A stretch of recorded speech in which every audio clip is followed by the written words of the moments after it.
তুমি কি বুঝে কলটা ধরলা? হ্যাঁ, তুমি জানো কে কল দিছিল? আমার বান্ধবী রিয়া কল দিছিল। রিয়া কল দিলে আমি জীবনেও কল ধরতাম না, এখন কল ধরে ফেলছি। ওরা সব বান্ধবী মিলে চলে আসতেছে। কেন আসতেছে?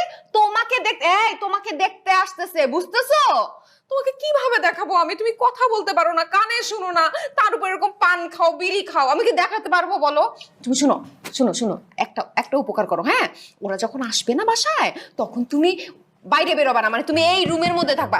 নেক্সট 2 ঘন্টা এই রুমের মধ্যে থাকবা, তারপর ওরা চলে গেলে তারপর তুমি আবার বের হবা, পারবা না? কি ভাই? আরে না না, পান চাই নাই। শুনো শুনো শুনো, এদিক তাকাও। আমার বান্ধবীরা আসবে, আসবে বাসায় আসবে। তুমি আগামী 2 ঘন্টা এই রুমের থেকে বের হবা না। শুনো, এই রুমের থেকে বের